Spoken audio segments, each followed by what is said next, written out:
I just have to make this one. And so I also want to acknowledge this, that of all of the doctrines and devotions in the Catholic Church, this was the biggest and the hardest one of all, by far. And not just for me, but for Kimberly and for most other converts who come from an evangelical Protestant background.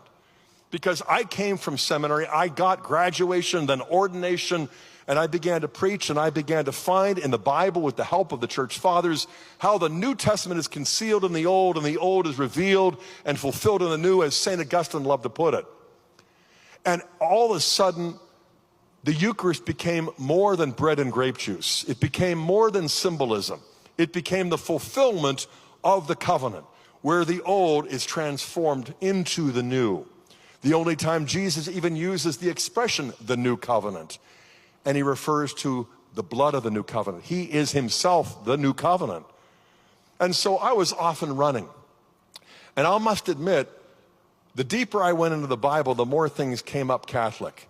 And not just after ordination as the pastor at Trinity Presbyterian Church in Fairfax, Virginia, but even before graduation.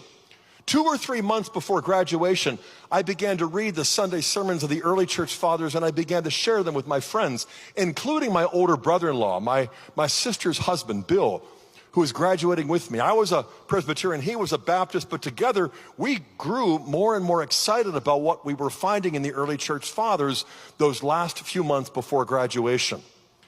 Little did I know that in less than 2 years would come my resignation, and then a search for the church that would match what I found in the sacred scripture. But as I just indicated, the Blessed Virgin Mary, Mary seemed quite contrary to everything that I had been taught for years. And so it was the Eucharist, baptism, the other sacraments as well. I even came to realize that purgatory is rooted in 1 Corinthians 3 and other texts, and the early church fathers saw that as well. And it made sense in terms of the logic of love, that we would have to have all the selfishness burned off before we could enter into the presence of God's love. But the Blessed Virgin didn't really just fit very well. And I think back to high school, and I would ask my Catholic friends, where in the Bible do you find the Immaculate Conception? Blank stares. How about the bodily Assumption? Crickets chirping. And what about her heavenly queenship? Oh, sorry, did you mean to leave suddenly? I mean, I just couldn't find any answers from my Catholic friends. And so this is what I went in search of, and I found the answers in the Bible with the help of the fathers, so that at the Easter Vigil in 1986, I was received into the church. But even before that, I'd begun to pray the rosary. I'd begun to recognize the gift of Jesus there at the foot of the cross, not just to one beloved disciple. He doesn't say, John, take care of my mother. He says to the disciple whom he loved. Is John the only disciple whom he loves? No, we all are. So John is a symbol, a representative of every disciple who becomes a younger sibling of Jesus, because any man who's going to give you his own mother is not going to withhold anything else. And so I began to realize, first and foremost, Mary is the model disciple. How do we know that? Well, just look in the scriptures and you'll hear her say, Fiat mihi secundum verbum tuum. Be it done unto me according to thy word. But she's not just the model disciple, she is the mother of God. And not just because the Council of Ephesus defined it in 431, Theotokos, but because Elizabeth declares it in Luke 1:35. Who am I that the mother of my Lord should come to me? And Mary doesn't correct her and say, oh no, I'm just the mother of his human body. I'm just bearing his human nature. Women know better than that. Mothers don't bear natures, they bear persons. And this little child happened to be the second person of the Holy Trinity, so St. Elizabeth got it exactly right. And then the Council of Ephesus does as well. Model disciple, the mother of God, and the masterpiece of Christ, our artist of redemption. All of us are works in progress.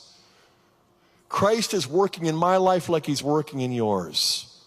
But we cannot see the perfection of his saving work in me, and I suspect in you either. But we can in the Blessed Virgin.